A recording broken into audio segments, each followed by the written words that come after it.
next topic of the chapter light, that is properties of light. यानी इस topic के under में हम पढ़ेंगे कि क्या क्या प्रॉपर्टीज होती हैं लाइट की, क्या क्या चीजें शो करती है लाइट। तो सबसे पहले जो प्रॉपर्टी हम पढ़ रहे हैं वो है कि light enables us to see various objects, it means vision. तो इसकी वजह से हम देख पाते हैं।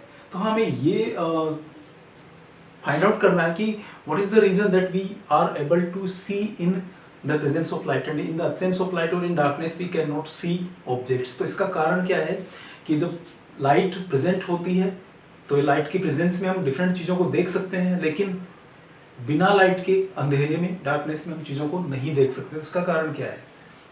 Let's see. Imagine that this is a wooden table. Here is a bulb and light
To understand this, vision or light enables us to see objects.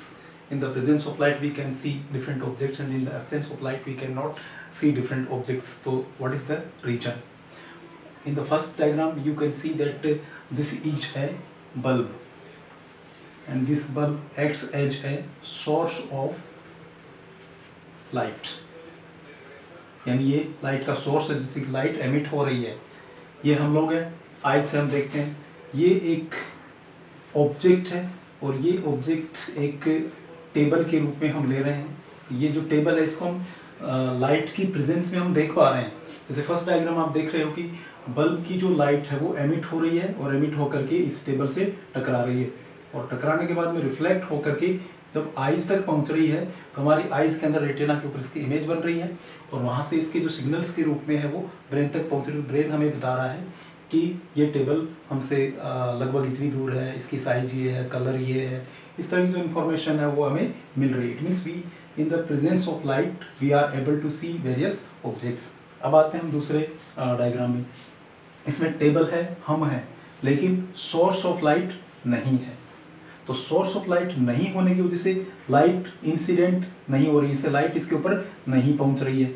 Light इसे टकरा करके वापस हमारी आइज तक भी नहीं पहुंच रही है, और यही कारण है कि in the darkness there is no light, so there is no incident of light, there is no reflection of light, so reflected light are also not reaching to our eyes, due to which we can not see the objects. तो objects को देखने का तरीका, ये कारण क्या है, क्यों देख पाते हैं? जैसे मान लो कि ये मार्कर है और वहाँ पे मान लो कि बल्ब है, तो बल्ब की लाइट, सोर्स ऑफ लाइट है वो, तो बल्ब की लाइट इस पे टकरा रही है, टकराने के बाद में मेरी तरफ, मेरी आइज में के अंदर आ रही है, और इस कारण से मुझे ये दिखाई दे रहा है। लेकिन अगर हम लाइट के सोर्स को हटा दें तो लाइट इसकी तरफ आ नहीं रही है, रिफ्लेक्ट होकर के मेरी तरफ भी नहीं आ रही है, और इस कारण से हम इसको डार्कनेस में नहीं देख पाएंगे। So this is the reason that we can see various objects in the presence of light, and in the absence of light we cannot see. Second property है जो लाइट की, second property light always travels in a straight line, कि light है वो हमेशा सीधी रेखा में ही चलती है, वो है राउंड वाले पाथ में नहीं चलती है। तो इसके लिए 6th क्लास में भी मैंने एक्टिविटी पढ़ी थी और उसी एक्टिविटी को हम दोबारा रिपीट कर लेते हैं ताकि हम समझ सकें कि लाइट है वो ऑलवेज ट्रेवल्स हैं in a straight line. In that activity there is we fix a candle. This is the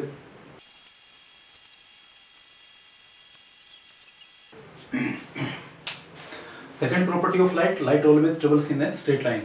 हम इस प्रॉपर्टी को इन दो पिक्चर्स जिसमें एक एक्टिविटी को हम कर रहे हैं उसके बेस पर आसानी से समझ सकते हैं। फर्स्ट डायग्राम में हम देखते हैं कि हमने एक टेबल ली, उसके ऊपर एक जलती हुई कैंडल को फिक्स किया।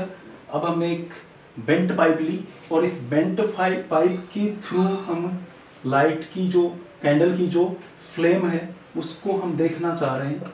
तो इस पाइप के थ्रू हम इस कैंडल की फ्लेम को बेंट पाइप के थ्रू हम नहीं देख पाते।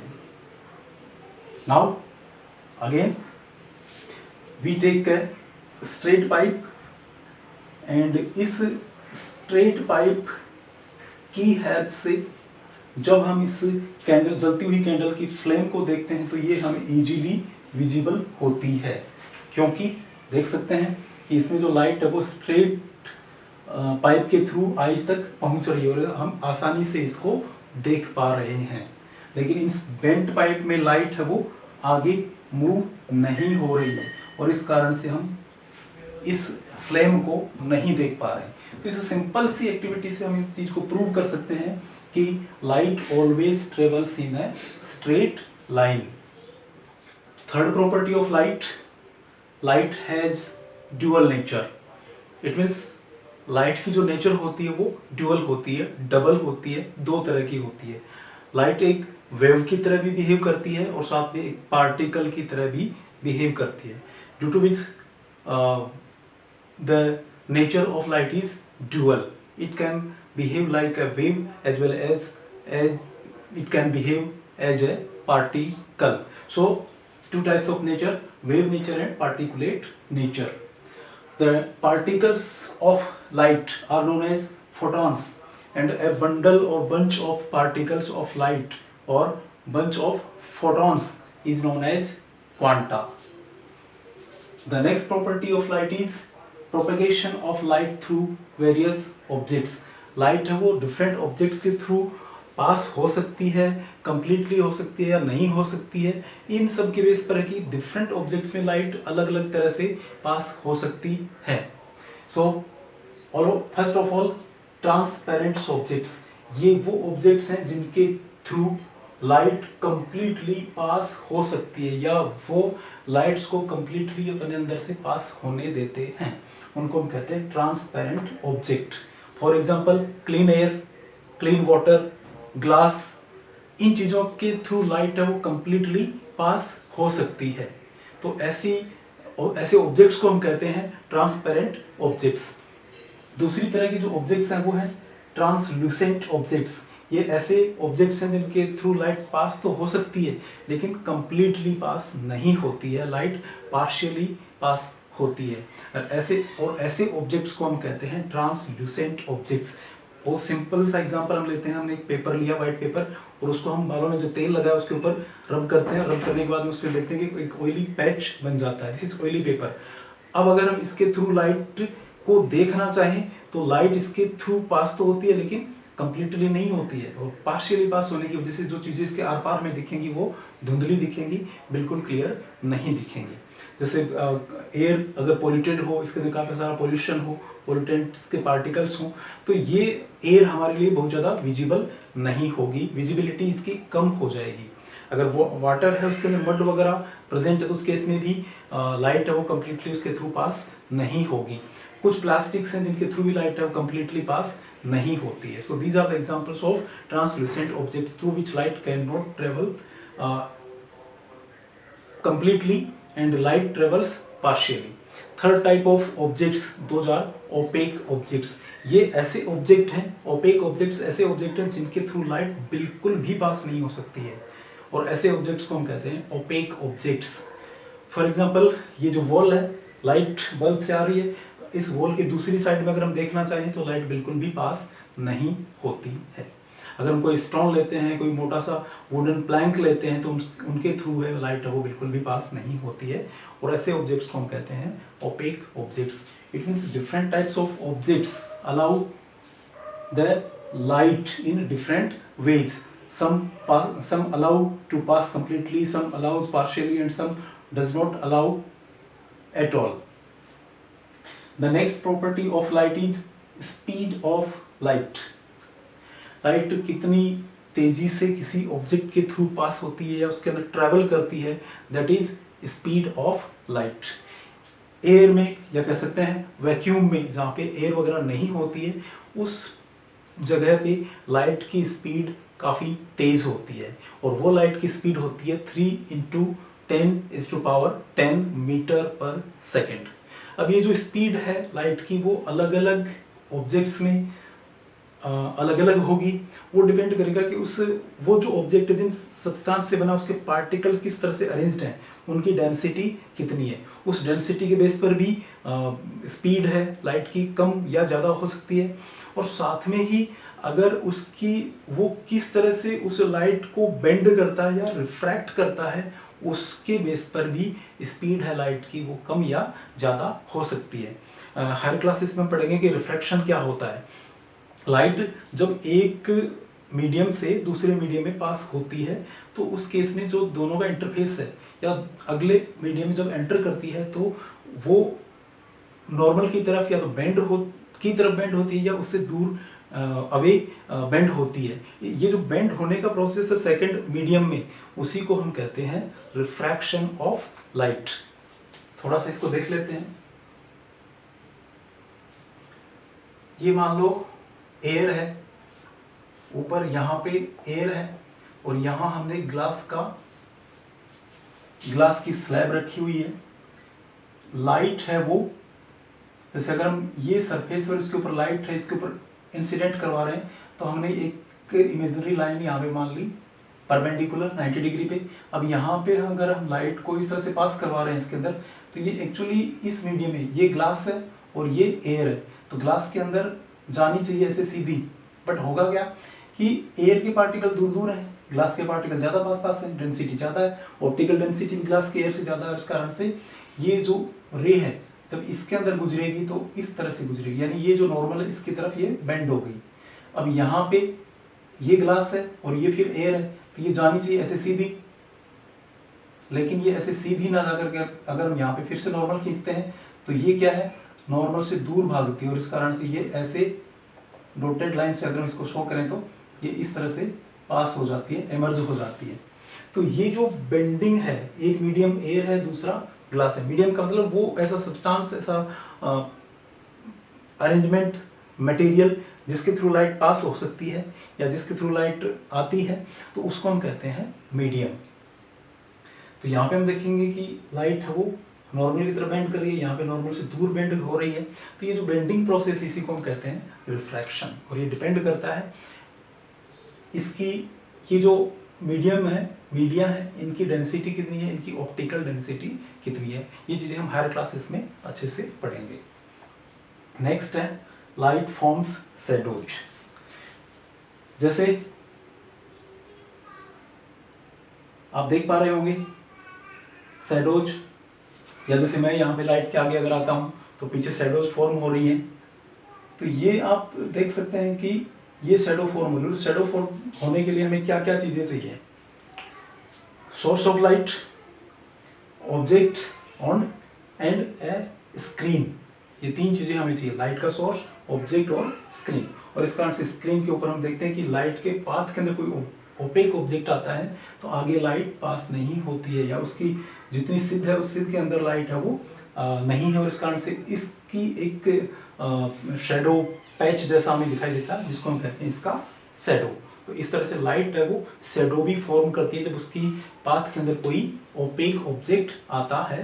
तो हमने पढ़ा कि लाइट है वो हमेशा स्ट्रेट लाइन में ट्रेवल करती है, लेकिन एक और फिनोमेनन है जिसको हम कहते हैं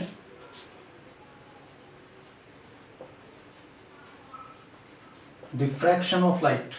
और इसमें ये होता है कि अगर कोई लाइट का बहुत बड़ा सोर्स हो, जैसे सन की लाइट और बहुत बड़ा सोर्स है और इसके अंदर कोई बहुत छोटा सा ओपेक ऑब्जेक्ट आता है, तो इस केस में इसकी जो आगे ये कह सकते हैं कि लाइट ट्रेवल करती है स्ट्रेट, लेकिन आगे वो लाइट पूरी की पूरी पहुंच रही है। बहुत छोटा सा अगर ऑब्जेक्ट है तो इस केस में ये ऐसे लगता है कि लाइट इसके साथ बेंड होकर के आगे कंप्लीटली पास हो रही है, तो इसको हम कहते हैं डिफ्रैक्शन। तो लाइट कई चीज़ें कई प्रॉपर्टी जो शो करती है, जैसे रिफ्लेक्शन भी है, रिफ्रैक्शन भी है, डिफ्रैक्शन भी है। तो अभी हमने पढ़ा यहाँ पे जो हो रहा है उसको हम कहते हैं रिफ्रैक्शन, यहाँ पे जो हो रहा है उसको हम कहते हैं डिफ्रैक्शन। और अब हम पढ़ेंगे कि लाइट है वो रिफ्लेक्ट भी होती है, तो रिफ्लेक्शन ऑफ लाइट क्या है। Seventh property of light that is reflection of light. इस प्रॉपर्टी को पढ़ने से पहले एक छोटी सी हम कहानी सुनाते हैं, समझते हैं। एक जंगल में एक शेर रहता है और वो रोजाना जंगल के जो जानवर हैं उनको शिकार करके खाता है। जब वो शिकार करने के लिए उनके पीछे दौड़ता है तो दूसरे जो जानवर हैं वो भी परेशान होते हैं और भगदड़ अगर लगती है, मचती है, तो उसके अंदर दूसरे जानवर हैं वो भी मारे जाते हैं।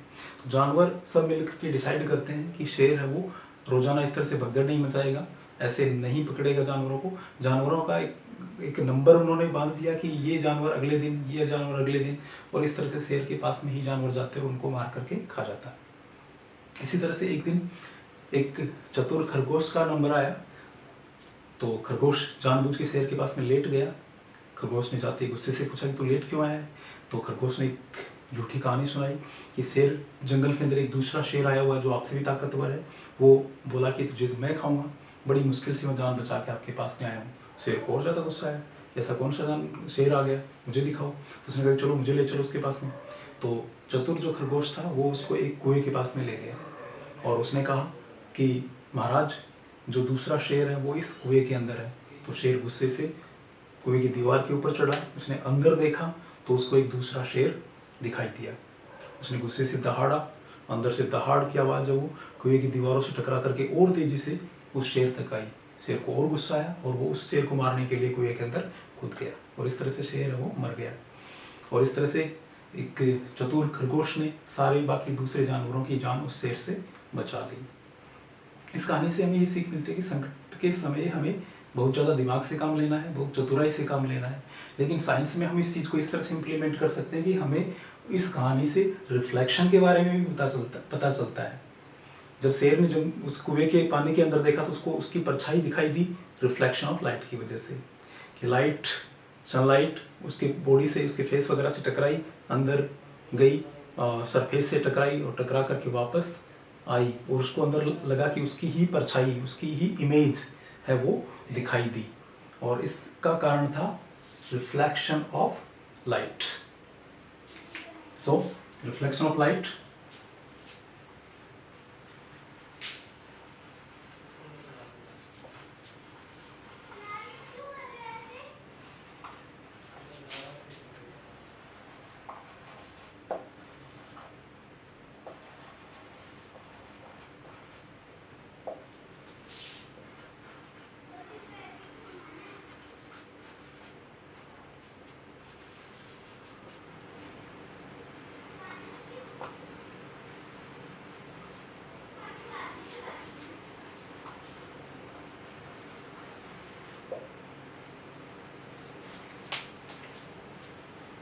When light falls on a shiny surface or a mirror, its direction is changed.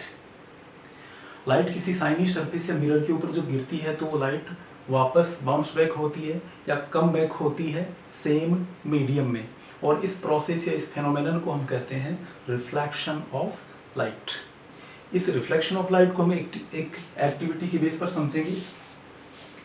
हमने सबसे पहले एक शाइनी सरफेस या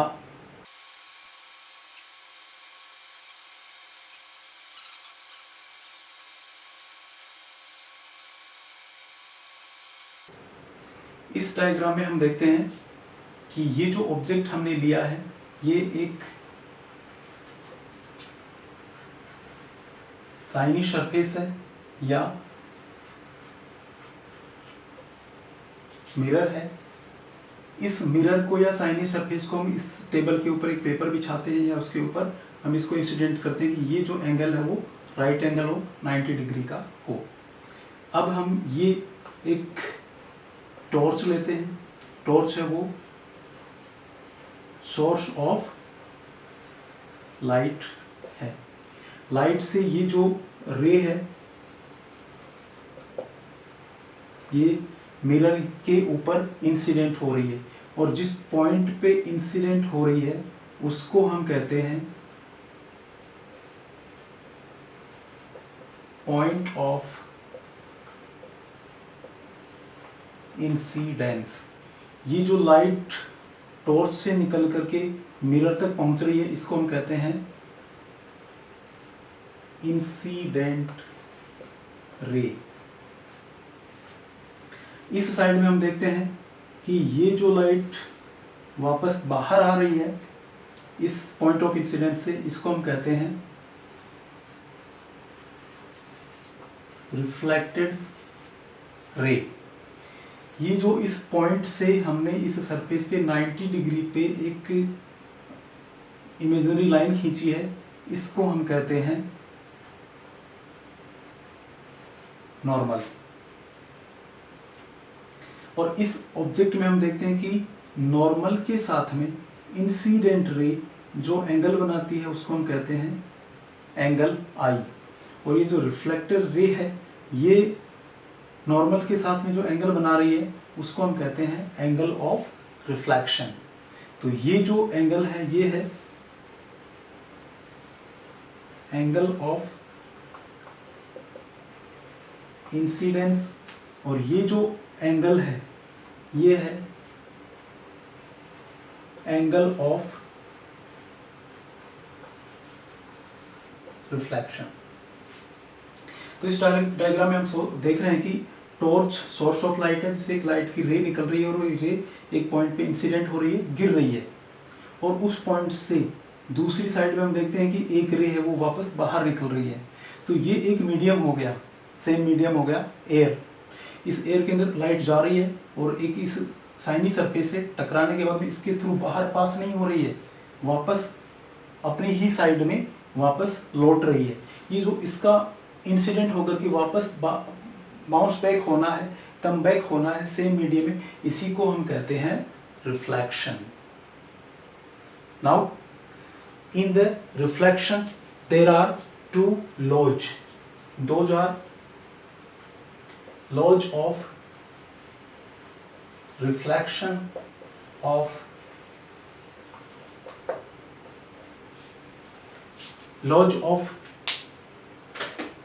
reflection. First law,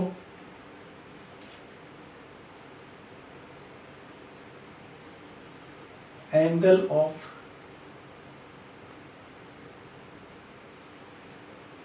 incidence is always equal to the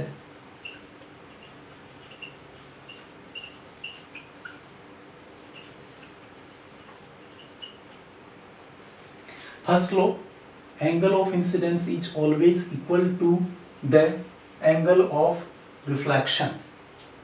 It means ये जो एंगल है ये नॉर्मल के साथ में जो इंसिडेंट रे बना रही है ये एंगल और ये जो है एंगल रिफ्लेक्टेड रे है, तो ये दोनों एंगल एक दूसरे के इक्वल होते हैं हमेशा। इसको हम ऐसे ही शो कर सकते हैं, angle of incidence is always equal to the angle of reflection. Second law, the incident ray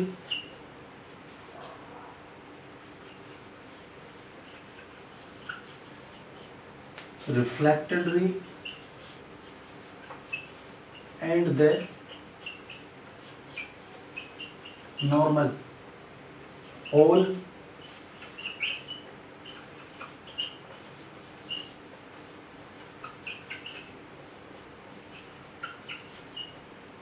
second law of reflection of light says the incident ray, the reflected ray and the normal all lie in the same plane. It means अगर हम देखें कि light है वो एक part ले लेते हैं हम, जैसे मान लो कि इसी को साइनली सरफेस मान लेते हैं, ये एक हो गया स्पेस हो गया इस तरह का। तो यहाँ पे हम टॉर्च लेते हैं और टॉर्च की लाइट है वो यूँ जा रही है और यहाँ से टकरा करके वापस लौट रही है। तो ये हो रहा है reflection, incident ray, point of incidence, और ये बाहर निकल रही है रिफ्लेक्टेड रे। यहाँ इस पॉइंट से हम इसके परपेंडिकुलर 90 डिग्री पर एक लाइन खींचते हैं तो वो हो गई नॉर्मल। इस नॉर्मल के साथ में ये इंसिडेंट रे जो एंगल बना रही है उसको हम कहते हैं एंगल ऑफ इंसिडेंस, और इधर रिफ्लेक्टेड रे है नॉर्मल के साथ में जो बनाएगी उसको हम कहते हैं एंगल ऑफ रिफ्लेक्शन। ये जो तीनों चीज़ें हैं, incident ray, normal and reflected ray, all are in a same plane, same space. उस साइड में नहीं हो रहे, इससे ऊपर की साइड में कुछ नहीं हो रहा है रिफ्लेक्शन वगैरह, इस साइड में नहीं है, लेकिन ये एक ही प्लेन के अंदर हो रहा है। इट मीन सेकंड लॉ कहता है कि ये जो तीनों चीज़ें हैं वो एक ही प्लेन में लाई करती हैं। अब ये जो एंगल, अगर ये समझ में आ गया है तो हम एक छोटा सा क्वेश्चन पूछते हैं। ये एक साइनी सरफेस है, ये एक इंसिडेंट रे है, पॉइंट ऑफ इंसिडेंस, इससे हम एक इमेजिनरी लाइन खींचते हैं, और इधर हम देखते हैं कि इससे रिफ्लेक्टेड रे है वो बाहर आ रही है। अब अगर एंगल ऑफ रिफ्लेक्शन 50 डिग्री है तो एंगल ऑफ इंसिडेंस कितना होगा? For answer, angle of incidence is always equal to the angle of reflection। यानी ये दोनों एंगल इक्वल होते हैं। नॉर्मल के साथ में अगर ये 50 डिग्री का एंगल बना रहा है तो ये भी 50 का ही बनाएगा। इट मीन्स दोनों एंगल सेम होंगे तो ये भी क्या होगा 50 डिग्री। और रिमेनिंग जो पार्ट है ये कितना होगा? टोटल कितना था 90, परपेंडिकुलर खींचा था हमने 90 डिग्री पे, अगर 90 में से ये 50 है तो रिमेनिंग कितना होगा 40, और इधर भी ये 50 है तो ये कितना होगा 40। तो इस तरह से हम न्यूमेरिकल क्वेश्चंस का भी आंसर दे सकते हैं।